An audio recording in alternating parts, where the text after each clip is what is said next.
that might have been the most anticlimactic card of the year. Not the worst card, the most anticlimactic. The main card on paper, the prelims and main card on paper looked amazing. I mean, you've got Quinton Saylor, you have Volkov, you have Azamat Murzakanov, you have Rakić, you have Umar Nurmagomedov, the second best bantamweight in the division. You have Tom Aspinall with an average fight time of 2 minutes and 2 seconds. You have Ciryl Gane. The card on paper looked amazing, but it just did not deliver. I mean, in my opinion, this card's pacing was the issue. It would be a good banger. You didn't know it was going to be a good fight. Good fight, maybe a KO, maybe a submission. Bit of a snooze fest, bit of a wet blanket fest, bit of a tit for tat battle, bit of a 1-2 sweet pea special. There's nothing going on in some of these fights. It was just the pacing for me that kind of ruined it. Now we will go over majority of the interesting fights. I will be skipping quite a few fights, but we'll go over some of them. So first one, Tom Aspinall versus Ciryl Gane. Now, this fight was interesting. You started going in and you go, oh, Tom's going to finish him in 2-3 minutes. Ciryl Gane, he's just not on the level. Tom Aspinall sweeps everyone. Even DC was saying it. Even DC whispered in his ear and said, these guys aren't on your level. Almeida can't... he's right about Almeida. Almeida can't fight for fucking shit. Send that motherfucker to the PFL. But that was an interesting fight. Now, there's people on Instagram and Twitter saying, man, Ciryl Gane was destroying him. He was on a way to a masterclass. Now, if you have a look at the statistics here, I don't know what kind of smoke these motherfuckers... I don't know what these cunts are smoking, but it's probably crack. Because 27-30 with Tom landing the harder strikes, usually the right hand and the left hooks and the high kicks landing, with Ciryl Gane landing a few more leg kicks and a few little pitter-patter jabs that are making his nose bleed. But this is not what people are saying. They're saying it's a 10-7. They're acting as if it's a 10-7. We've had 4 10-7s in the UFC, and these motherfuckers acting like this one was 30 seconds off being the fifth. But I do understand the criticism. It was a very close round for how long it lasted, and people weren't expecting that. They were expecting him to smoke him in 2 to 3 minutes. That's fair, I understand that, but these people acting like if it was a 10-7 and Tom Aspinall quit, he saw his out and he's done, he quit. When have we seen him quit, Tom Aspinall? Ciryl Gane might be one of the dirtiest fighters in the UFC. You look at any one of his finishing sequences, Tai Tuivasa, Derek Lewis, almost every single one of his finishing sequences is a hammer fist to the back of the head. Don't get me wrong, he's probably going to finish them there, but that is an illegal strike, and he does it every single finishing sequence. Eye pokes consistently. When Tom Aspinall was framed, Tom Aspinall shot for a double leg, he framed against him, hand open, about this far off his eye. Bent down, it might have been finished in 2 minutes because he would have eye poked him, eye gouged him. I know he's been learning from John Jones, and that's the mistake he made in John Jones' fight. He didn't eye poke, and he's been learning from it, but he might be one of the dirtiest fighters ever.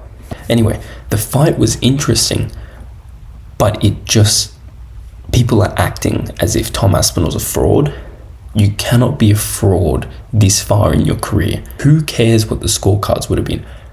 I believe Tom Aspinall, I didn't care what happened in round 1. I didn't care what happened in round... I don't care how many strikes are landing on either of them, because I know Tom Aspinall's going to land one big clubbing right hand down the pipe and drop him, or he's going to shoot a single leg in, double leg in, take him down and twist him into a fucking pretzel. It does not matter. In my opinion, Tom Aspinall would have smoked Ciryl Gane. Ciryl Gane was in a bit of a flow state. He was moving, but Tom Aspinall was building his range, getting there, and Tom Aspinall's one of those guys you can't write off. At any point, he's going to land a strike or shoot a takedown and twist him into a pretzel or knock him unconscious. So Werner Jandiroba or Mackenzie Dern, it was definitely a fight. These are one of those fights that you watch an interesting fight like Umar versus Bautista, and then you see this and you go to the bathroom. That's all I'm going to say about that. And now, Umar versus Mario Bautista. That was a fun fight. I know it wasn't as interesting as people think. Oh, wow, where's the striking? I know you'll see a lot of people say, boring fight. There is nothing boring about good scrambles, good wrestling, and a bit of striking, and that's MMA. We are mixing it up here. Umar versus Mario Bautista was the perfect example of an MMA fight. They were mixing the striking with the wrestling. I mean, that knee that Mario Bautista landed on Umar, he read him like a book, got a knee straight up the middle, dropped him, but Umar's recovery on that was amazing. I mean, Umar, we haven't seen a crazy amount of his wrestling, if we're being honest. We've seen a bit, but we haven't seen him against a high-level scrambler and someone with good jiu-jitsu. Mario Bautista does have good jiu-jitsu, no matter what you want to say. If you watch that fight and you understand jiu-jitsu, he has good jiu-jitsu. We saw from Umar a different level of wrestling. Merab doesn't even have this level of wrestling. Merab took him down, I get that. But Merab just has a crazy pace and Umar couldn't handle it. That was an amazing fight. Alright, now let's get into the fucking worst fight in the UFC. Alexander Volkov vs Jailton Almeida might have been one of the worst fights I've ever seen in my entire life. I cannot fathom how you are an MMA fighter and you get a takedown and you sit there. There is times where Jailton Almeida would be in stacked guard and he's sitting there, loses his stacked guard, goes, okay, I'm just going to sit in guard. Puts his head on a good position. No strikes. Elbow, his head will be here and his elbow will be sitting here. No attempt at throwing a strike. Almeida is not a fighter. Almeida is nowhere near a fighter. If you are not progressing the position, you are doing nothing. This was the perfect decision. Alexander Volkov should have got a majority decision. He should have got a unanimous decision. This was not a split decision.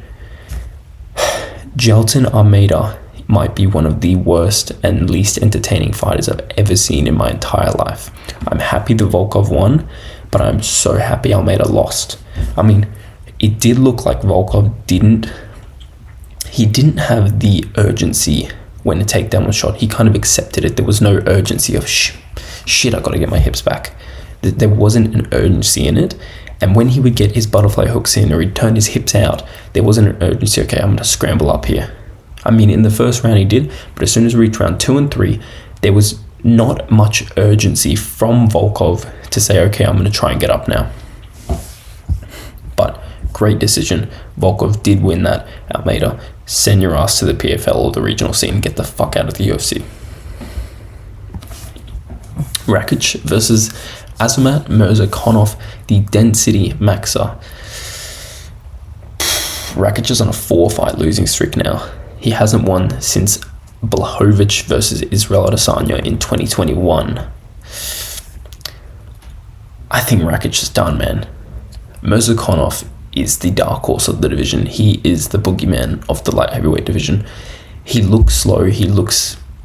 Doesn't look scary, but once you're in there with him, there's a certain aura that he has, and he just is so much faster than everyone else. He does land his shots, and when he does, you're done. I want to see Azamat. I think he'll be challenging for a belt.